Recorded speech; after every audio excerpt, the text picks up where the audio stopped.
Hi, I'm Ellie Rayne, and this is my familiar, Cipher. I'm an award-winning fantasy author. My books are called the Necrosteam Chronicles. They are about a necromancer whose soul is trapped inside his twin as they go on epic adventures. If you want to learn more, you can go to ellierayne.com, or you can go to Barnes & Noble and Amazon for more.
We are Tuatha, and we knew that you would probably request a particular song from us. This is our simple free bird, just for you. I want to tell you about some links that we've got going on. We have a tip jar. You can find that at paypal.me/Tuatha. It's the name of our band, Tuathadea. You can visit us on our website, tuathadea.com, where you can find all kinds of links, all kinds of pages. You can find our store with our merch and more. tuathadea.com/the-store-2. You can also find our mailing list on our website and sign up for all kinds of cool information. Visit us on our Patreon, patreon.com/Tuatha. We really appreciate you once again. Thank you for having us here.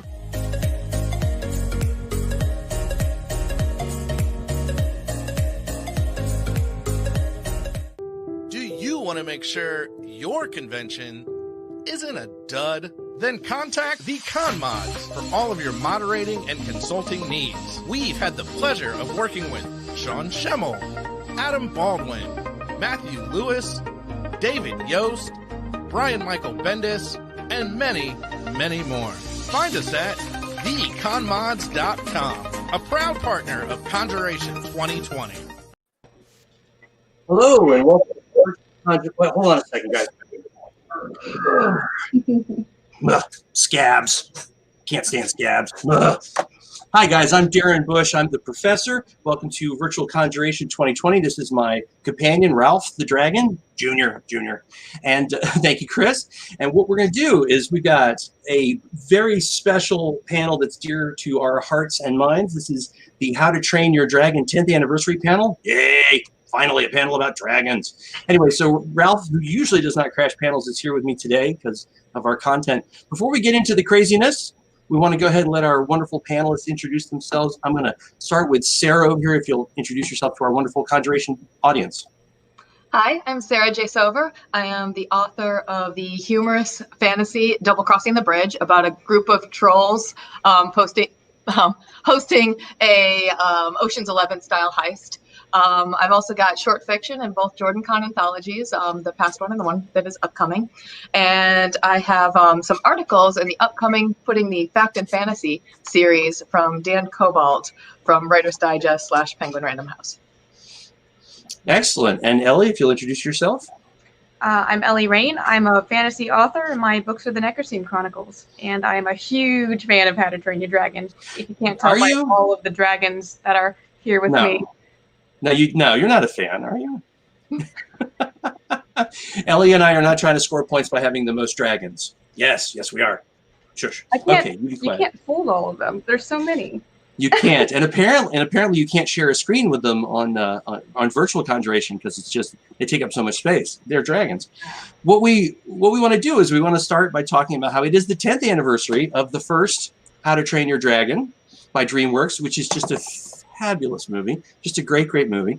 And we will definitely probably talk about the fact that not only is it one movie, but it's 3 really amazing movies.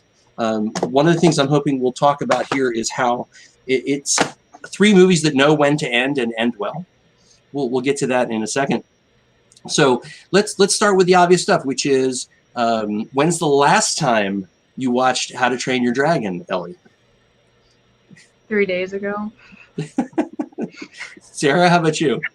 I watched the first one on Friday and the other 2 today with my kids. Just a refresher. I like the disclaimer. My children were present, therefore you can't possibly accuse me. My children weren't born when the first one came out and we were at the theater. So. Yes. Now, I actually watched the first one 2 days ago, 2.5 days ago, as part of preparation for this panel. I sadly was not able to also then go right into the second one and the third one and watch every single episode of television. Ellie, approximately how many years of television has How to Train Your Dragon spawned? Since the first one. Since the first one. So there's been something on television every year pretty much, hasn't there? Maybe. Let me think about that. So they came out with Riders of Berk pretty much right after the first movie on Cartoon Network. And then after the second movie, they came out with like a prequel to the second movie, which was Race to the Edge on Netflix. And that was like what, 2016? Yeah. I think. How many seasons of that was there? I believe there were 4, right? Maybe 5 or 6. Yeah, it's a lot of television. Yeah, and now this year, or maybe last year, this year and last year blurs together because, 2020. They came out with Rescue Riders, which is, for preschoolers, which I'm super thankful for because now my daughter can watch dragons and not be too scared of the dragons because they're cute and they're colorful and it's just really appropriate for kids now, a little more so they're a little bit more true to the books in a way. It's probably a different conversation. Sure. Yeah, but they've also got stuff like this, which I picked up because it had How to Train Your Dragon on it, and I didn't. This is the Bone Napper. Legend of the Bone Napper Dragon. Oh my gosh! Yeah, the little shorts are amazing. Yes, which I have to say, I think I already owned this and didn't know it because it's on one of the DVDs or Blu-rays of the theater releases, the theatrical movies. But I had to have it for the collection, so I've got I've just got stacks and stacks of How to Train Your Dragon stuff, and some of it's redundant, but I'm like, I don't care. I'm a fan. So, Sarah, how old are your kids, if you don't mind me asking? My daughter just turned 7 on Friday, and then my other one is 2. Okay, so how are they? Have you exposed them to How to Train Your Dragon yet? Oh yeah, they've watched all the movies. They've watched a lot of the Race to the Edge series. I didn't know about the preschool series. I'm really excited about that. I didn't even know that existed until Ellie just said it. So that is really cool. We got some potential fan theories going on about who the main characters are, like whose kids they are. It's about twin Viking kids who were orphaned as children and they were raised by a mother dragon, so they learned how to speak dragon. So now the dragons, you can understand the dragons in the viewpoint of the main characters, and then sometimes they fall out of that perspective and you get to see the dragons just randomly roaring and they're just talking to the dragons you know, like they understand every word, and then they go back and you can hear the dragons again. But yeah, but there are a lot of theories going around, which I kind of agree with, because the twins look exactly like if you've ever seen the show Race to the Edge. They look exactly like a mix between Dagger, Heather, and Mala. And Dagger and Mala got married somewhere near the end of Race to the Edge. And just got the kids got the exact same scar, which I know you can't inherit scars or anything from your parents, but like it's the exact same template for that, the same hair, the same like little habits that they have. Come on, man. Like I'm kind of really hoping they'll kind of address that maybe. But it's a kid's show, so I can't really expect all that much. Yeah, I do want to, before we go any further, I want to be real clear. We're definitely going to spoil the first movie. It's been 10 years. But what I'd like to do, if you guys don't mind, is let's try not to spoil the very ending of the third movie. Okay. Some people in our audience may not be. I think it's been out for what? It's been 2 years now, hasn't it, Ellie? Or has it only been a year? Has it already been 2 years? Because I thought the third one. I don't know. I think it might have been 2 years. Anyway, but let's not spoil the third one. Let's be nice about that one. But this first one and the second one are fair game at this point. Because if you, and again, I want to go back to this very briefly, if you haven't seen the ending of the third movie, then you don't understand when I say that the trilogy of movies is one story, it is cohesive, it is a whole, it ends perfectly. It doesn't end happy, sorry, but it ends beautifully. I can't remember another movie series that went, okay, we're actually going to stop. And we're going to do it as well as we can. We're not just going to quit. Would you guys agree with that? Yes, you just killed half of what I wanted to say from the wildlife rehabber's perspective, though. Oh, because of the end of the third movie? Ooh, okay. Well, that's okay. That's okay. I got plenty more. Oh yeah, I was about to say like you only have 2 points to bring up in an hour. What we'll do is we'll go ahead and do this now. Is if you're in the audience and you're listening and you're like, what is Sarah talking about? I want to know what she was going to say. Let the heads know that we want to come back next year and do more How to Train Your Dragon panels, and we'll have Sarah explain how this is like a worldview kind of an ending for a fabulous, fabulous story that isn't just about explosions and swords. It really is an emotionally fulfilling story. So Ellie, what about you? Would you agree with the way that I've said that this is a book? And I know you're familiar with the books that the movies are based on. Does that, am I being too strong there with that? No, not at all. That's actually part of the reason why I absolutely love these movies and why they are my favorite movies of all time, as a trilogy set. Because if you reading the books, it's not really about the books necessarily, you know, like it's definitely for an older, more mature audience than the books were. But it's incredible how they adapted and took influence from the books and put them in the movies. And they kind of rearranged a few things in the story and the timelines. But it's fascinating to see the difference between those. There's kind of a lot on that, but well, so you've mentioned some things. Let's say, yeah, you've mentioned the books a few times. Would you say that the books are? Would you say that the movies are an adaptation of what Cressida was trying to do? Because they're not a direct. It's not direct from book to movie. Can you give us a couple minutes on the differences? Sure. I'll try and leave out the ending for that, because if you can, I already knew what was going to happen in the third movie, so it wasn't really too much of a surprise. But it still made me cry because they did such a good job with it. Yeah. So the books are about Hiccup Horrendous Haddock III. Still, but he's pretty much around the same age as when he starts in the first movie, but there are no Night Furies in the books. They don't actually exist in the books. They're not canon. And Toothless is, I think he's they call him a like a special dragon. I don't remember if it's a sea dragon as gigantic as Maximus, or if it's not. I don't remember the actual name. There are so many names for these dragons, and they're so cute and they're so funny. But basically, the terrible terrors were toothless. The terrible terrors of the movies are actually the real Toothless. So you'll see an Easter egg in the first movie whenever the movie Toothless is interacting with the book Toothless, and they have this little spat over a fish, and it's so funny. If you've read the books, you realize it, and you're like, that's the real Toothless, and they're talking to each other, and so I was curious when I saw that. I'm like, did they do that on purpose, or did they not realize what they were doing? Go back in the director's commentary, they knew exactly what they were doing. They specifically said that they did this on purpose. So it's very clever. I just want to interject really quickly, Ellie. I assume that everything on screen is completely intentional. If you that's animated. Yeah, well, but it's not just that it took years for everything to happen in the film. I really honestly think that every frame has intention and purpose to it. The third, fourth time you watch it, don't look at Hiccup and don't look at Toothless. Watch everything going on in the background. It's hysterical. There's so much background stuff going on.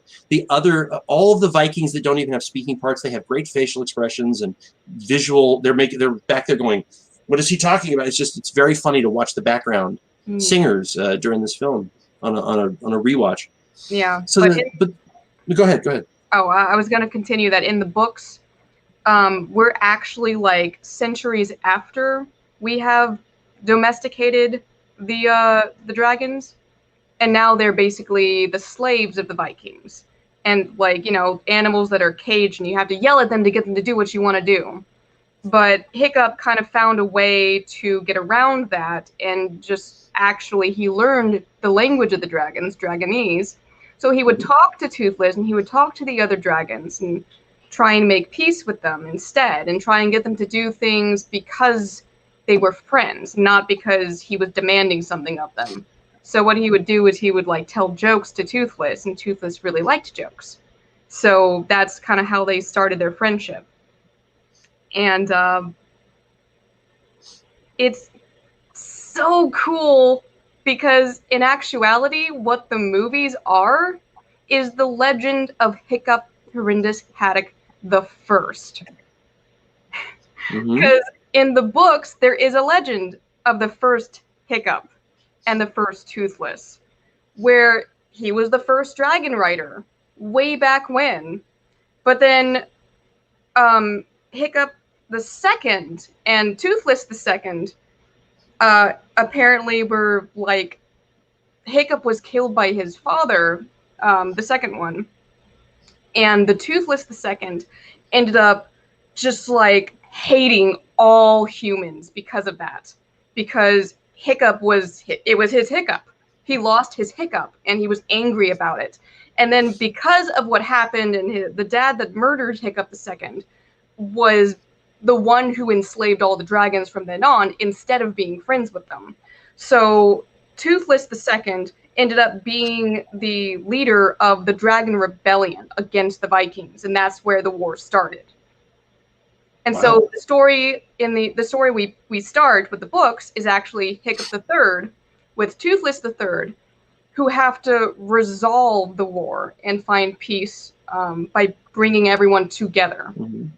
And it's just it's so fascinating to see that story can be so incredibly complex and mature for a children's book, but it's still really cool to see the progression of we start earlier than we find out about Hiccup the First in the movies.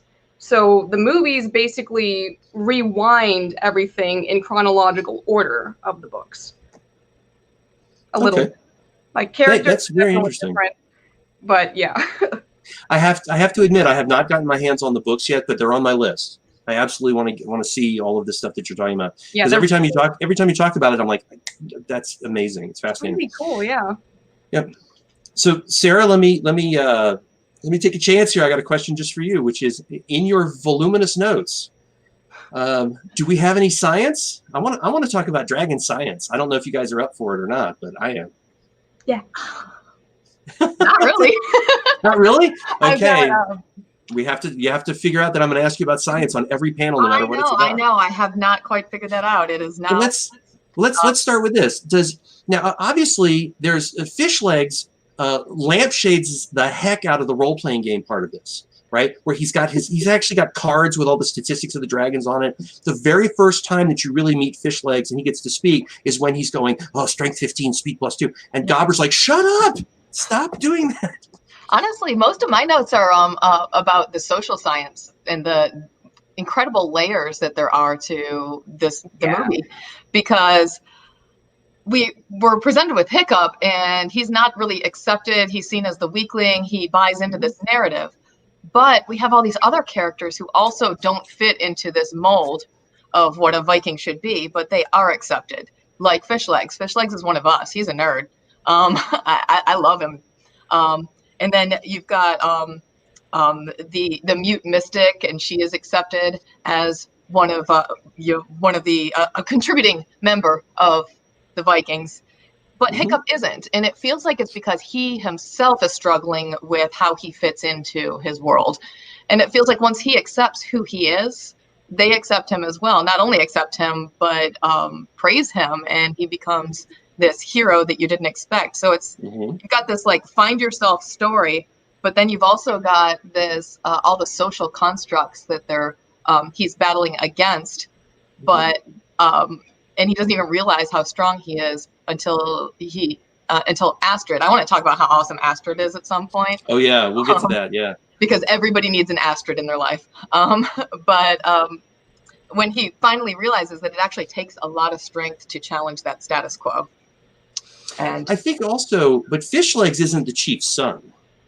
That's part of it too. That's true. Hiccup isn't just buying into the story. He is part of the story, whether he likes it or not. I kind of think it's endearing that Hiccup is trying to be his father's son. It is a little bit endearing. I went through a little of that myself with my biological father. So there is that moment where you go, yeah, that's realistic, that the son is trying to be the son of the father as opposed to being his own person. And that's part of the growth from being a teenager into being an adult, is to give up what your father expects you to do and do what you are going to do, and this is a great example of that. Especially when Stoic loses his bleep and basically says, you're not my son. Yeah. Just ripped my heart out when he did that. Every time I see it, I'm just like, it's just so sad to see Stoic reject his son because he kind of feels like he's forced to, because he's misinterpreted what's going on. And his misinterpretation leads him to go, I'm the chief. I got to take care of everyone. You're not my son. You're in the way. I got to go save everybody from you. It's like it's heartbreaking. It's such a good emotional moment. Sarah, did you have more of that? I mean, I know it's a trick question. Yeah, I mean, what to me is really striking about How to Train Your Dragon is that from a writer's perspective, is you feel like some creatures are done and overdone, and arguably dragons are one of the ones that you feel like are the most overdone. And I felt that I thought we were done with dragons when the late Sean Connery did such a great job in Dragonheart. I absolutely adore that movie, and I was like, okay, so this is where we are with dragons. And then this movie came along, and it is so fresh and so layered, and it is just it feels like something completely new. And I think that's why they were able to spawn off so many other movies and series and everything. They've created this rich, wonderful world around dragons in a way that we never saw them before. So yeah, I have notes on all those different layers. Well, I'm going to bring Toothless back on the screen here for a second. I got a serious question. To me, Toothless always reminded me of a cat with some of his mannerisms and behaviors. Oh yeah. And I think that they knew what they were doing when they did that. I think they were trying to make Toothless seem more relatable as a character for our experiences. Because if the dragons are completely alien, like they are in some genre work, then the challenge is to get to them as characters. But the moment that Toothless got on camera, you're like, yeah, that's whether he's cat-like or he's got cat characteristics and other stuff. He's a character instantly. He's a person instantly. Yeah.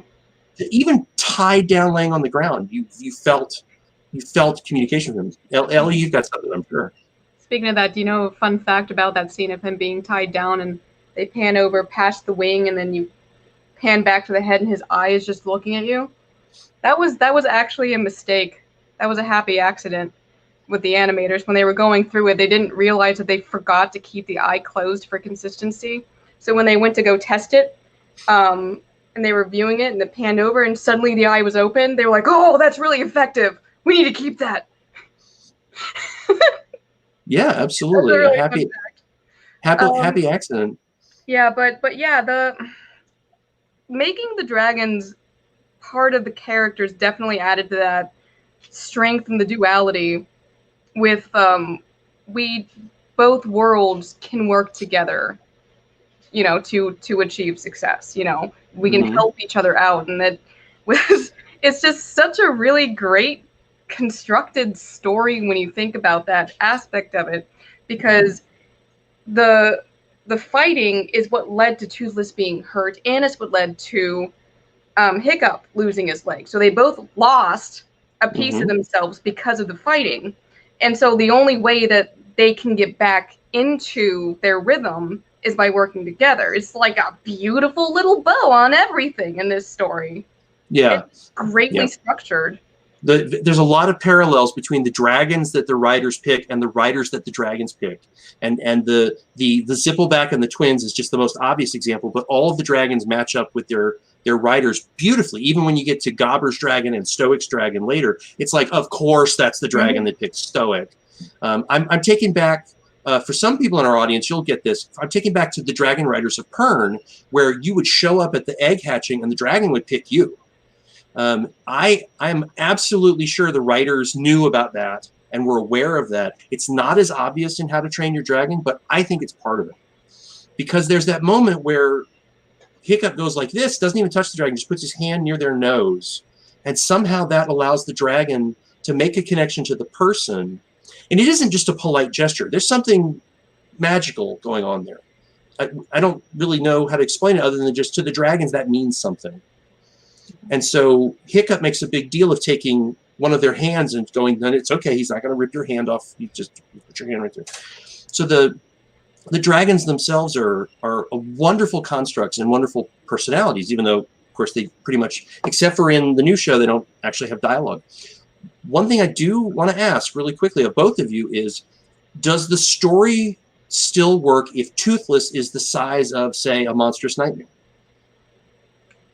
If he had been a lot bigger. Kind of does sort of get to that in the books, almost. Does it? Sort of. In the books, the type of dragon that Toothless is and all the other previous Toothless before that, they start off really, really small, like a terrible terror. But then in their adolescence, they become as big as the Toothless we know. And then in their adulthood, in their prime, I guess, they get humongous, as big as the alpha that we see in the books.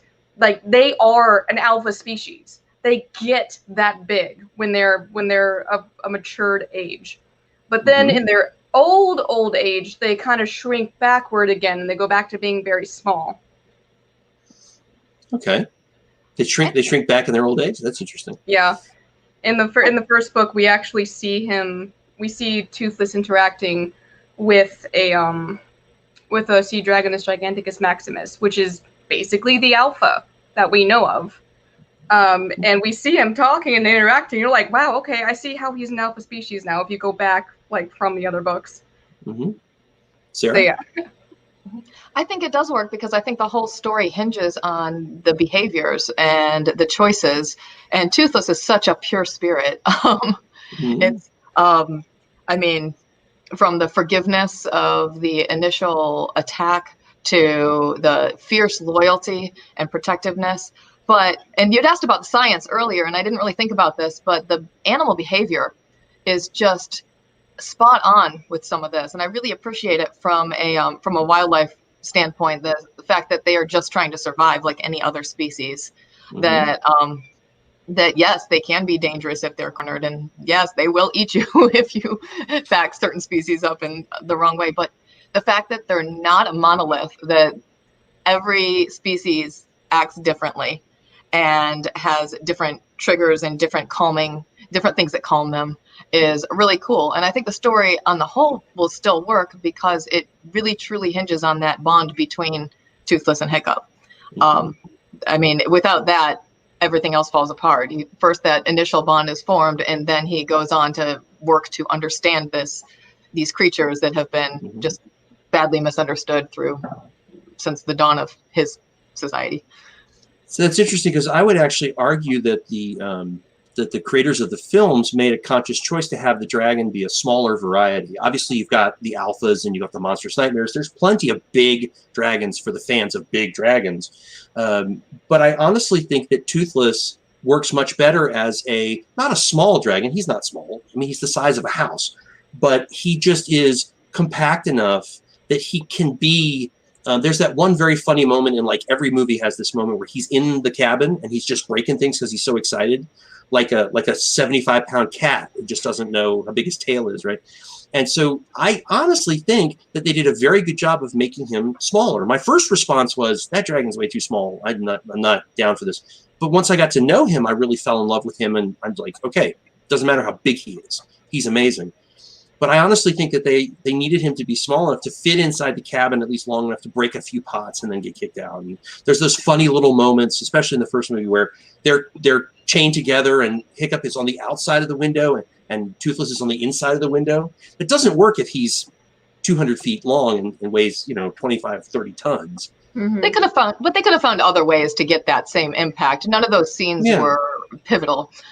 They could have found, different ways to bring that humor in with the larger dragon, I think.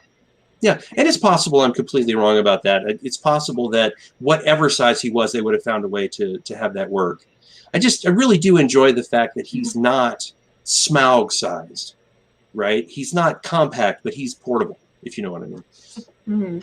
Okay, excellent. So so what else? Okay, let's do this. Let's get into the secondary characters. And I really want to let Sarah have a crack at Astrid. Go. I love Astrid so much because she is everything that her society upholds. But at the same time, she's fierce, she's intelligent, she's ruthless. But at the same time, she sees to the heart of Hiccup better than anybody. And without her, he might not have even figured himself out. She's like, so what are you going to do about it? That conversation up on the cliff. Yeah. And without that moment, I don't think that he would have become who he was. And I think everybody needs an Astrid in their life. Everyone needs somebody that sees through all your self-doubt and all your, all your defenses that you put up and is like, no, that's not who you are. You're wrong. Yeah. So would you say that Astrid has the warrior's instinct that everybody prides so much in the tribe? Oh, absolutely. Absolutely. She's storm. Oh yeah. She's awesome. Where I was going with that, Ellie, give me just a second here, is Astrid's bull detector is really good. It's because of the warrior's instinct. So her being a Viking true to the heart includes that she doesn't get fooled by other people's lies. So I think that what happens in this movie, and it's kind of subtle, although maybe not, is that the moment that Hiccup is trying to be true to himself, she sees what's going on. She sees the curtain, and she doesn't like the curtain because he's lying to somebody himself. And as soon as he drops the curtain, she goes, oh, nice to meet you finally. I like you. Now go save all of us from this crap. Astrid is absolutely, she is there. She doesn't believe the lie and hates that he's lying to himself. And then suddenly when she sees the truth, she's totally on the Hiccup team. So, Ellie, what were you going to say? No, I'm just basically that. Okay. Yeah, so obviously I'm disqualified from this question. Is she a strong female lead? Yeah. Is she a good role model? Yep, I would say so, because she's got, I mean, what I really appreciate about any strong female character is that you give them flaws, you give them some kind of doubts of themselves and weaknesses of any kind. They can still be caring but still, kick your tush at the same time. It doesn't have to be completely on one side or completely on the other. And I feel like Astrid is a human. And that's the best thing you can ever do with a character, is just make them feel human to other people, so they're relatable. I honestly wanted her to take more of the leadership role. It was one of the series that was I don't know, they all get jumbled in my head. One of the series, they had her as chief, and while Hiccup was out managing the outpost. And I thought that arrangement made so much more sense with their personalities. She's a born leader. She gives people the space to be who they need to be, but she also will keep everybody in line. But while Hiccup, on the other hand, should be free to go make these discoveries and figure out, he should be freed of some of those kind of constraints. And I really liked that, even though, I guess you don't want them to be separated and stuff, but I really wanted her to be the lead figure. See, now that's funny, Sarah, because I completely disagree. I think that Hiccup is an awesome leader, and Astrid is the perfect executive officer. Some people would call her his bulldog, and that's a positive term. It's not a pejorative at all. Lots of people in history have been the calm, representative voice of reason, and right on their shoulder is another person whose job is to go and do what he said. Right? That's the bulldog role. She's the perfect bulldog. She's the perfect person to stand right behind him and go, and now you're going to obey him. Yeah. And if you flip that, he doesn't have that. No, but then he's free to figure things out and bring that information back to her, and she can implement it. Astrid is more of a a military general type of leader, whereas Hiccup is more the diplomat. Oh, we got to make sure everyone can calm down type of leader. You definitely want that mix, constantly reminding each other, oh, you might need to tone it down. No, this time we need to go full throttle. So I think it's a nice duality. Yeah, they do complement each other very well. Oh, no, absolutely. Because if you were to say to me, well, then who should be Hiccup's second in command, if not Astrid, I would go, I reject your premise. Astrid is his second in command and must be. There's nobody else who can be right next to him or right behind him, kind of not only calming everybody down, but also pushing him a little bit, right? As you guys have already said, Astrid is that person who goes, okay, Hiccup, you're obviously right. Go. She's great at that. She's a great executive officer. She's a great vice chief, or however you want to call that. So excellent, good. So we don't have enough time to cover every single character. Do either of you feel strongly about throwing out another character we could talk about quickly? Rough Nut and Tough Nut. Rough Nut, really? Oh boy, Ellie's cheating. She's getting 2 for 1 on that one. Okay, is there some Norse mythology with twins? There is. The Norse have something about twins. Oh, I know, Sarah. I freaked out when I learned about that. David Tennant narrates the books. Oh, it's so great.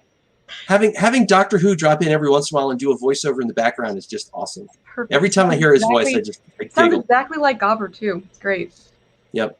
Anyway. Okay, so the twins aren't there like 2 Norse gods that are twins? Isn't it like Freya and something else that starts with an F? Or no? We'll get back to that next year. I don't know, but they dedicate themselves to Loki for sure. So I Googled stuff with only one hand, so I'm stuck here with. Okay, so what about the twins? Why bring them up? Because I was reading the comments. Okay. I guess because they don't really have a lot of screen time in the movies per se, but in the shows, they are basically the stars of comedic relief in this. Like, there is a moment when we find out that Tough Nut invented penicillin. He doesn't realize it. He's like, oh, if you feel sick, just eat a bunch of moldy bread. I did that once, and it cured me right up. Yeah. The penicillin joke was awesome. Like the random fourth wall breaking without them knowing that they're breaking the fourth wall is just hilarious. Yeah. And wasn't there a moment, because he's been voiced by more than one actor between the movies and the series. So wasn't there a moment where somebody actually said, your voice sounds weird. Oh, I've got a cold. I mean, they actually lampshaded that at one point, I think. I can't remember exactly where that was. I think so. Because Rough Nut and Tough Nut, they know exactly who they are. Mm-hmm. They know exactly who they are. They know exactly why they're there, and they are willing to broadcast it. They're delightful in that respect. They have a strange hidden intelligence that they only bring out when it's gonna be funny. They're actually pretty smart in some random moments, and you just go, how do you know this information? Mm-hmm. Mel says Freya and Freya are the twins. There you go. You're right. 5 points for Mel for helping me find my Norse twins. Thank you, Mel. Appreciate that. Like I said, I can't Google with only one hand. Sarah, what about you? How do you feel about the twins? I love them. I always love that the layered humor. I love the slapstick stuff on top with the kind of subversive things that Ellie's talking about with these moments of brilliance. And then, I don't know, anything that makes me laugh makes me happy. So. Oh yeah, absolutely. And one of the things that I love about the overall, because this is a good argument. Are there 3 of them or are there 4 of them? Does the Zippleback count as 2 brains or 2 half brains? Because Rough Nut and Tough Nut being on the Zippleback is just hysterical because the dragon needs to buy into half of their humor, right? Half the stuff they do, the dragon's involved and has to be involved and has to go like an improv performer. They have to say yes or the jokes don't work because the dragons are part of the joke. So I just love the idea that they're kind of hinting that Rough Nut and Tough Nut share a brain. And when the 2 brains actually work together, they're brilliant. But most of the time, they're trying to go off in different directions and they're tied back by their dragon or by some other force.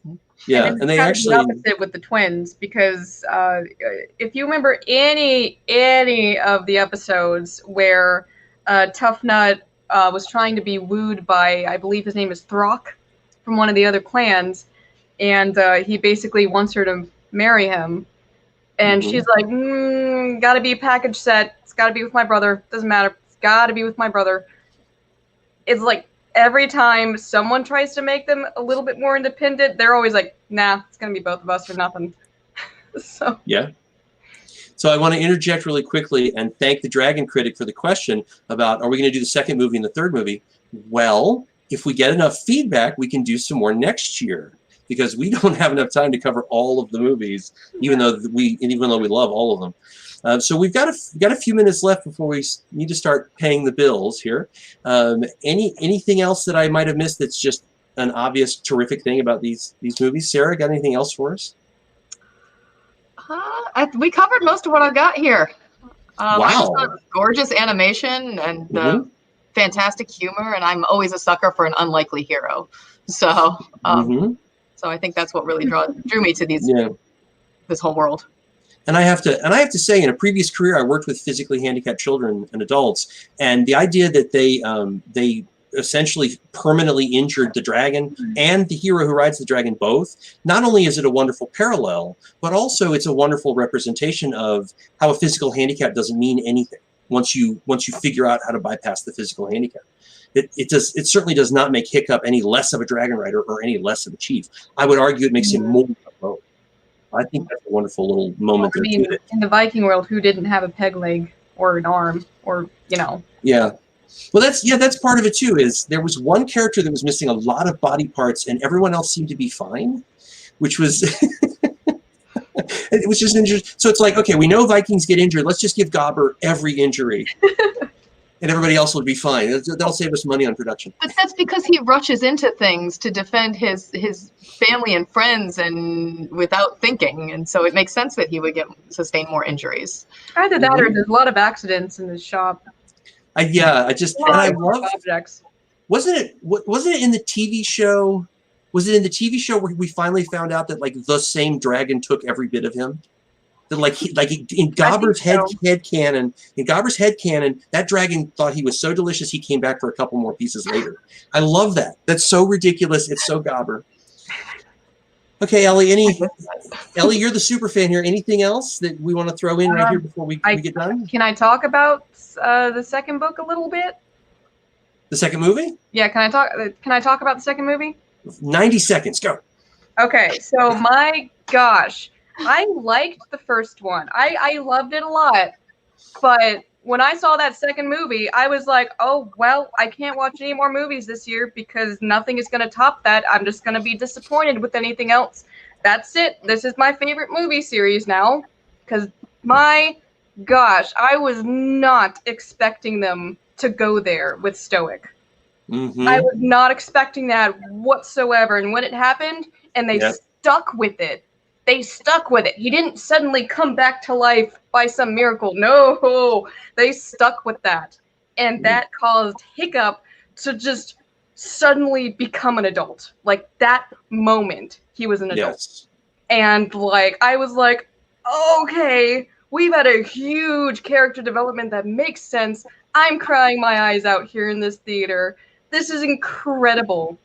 So I just wanted to say that the character development of this series is not only consistent, which I so appreciate, but it is intense and it's dramatic every single time. They don't stick with the same old they did last time. They always find a way to change it up, and I really appreciate that.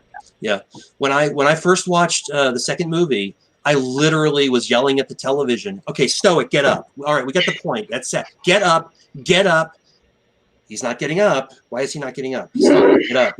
Nope. No, it's beautiful. It was a terribly, terribly Shakespearean moment, but it was perfectly done. Yeah. Okay.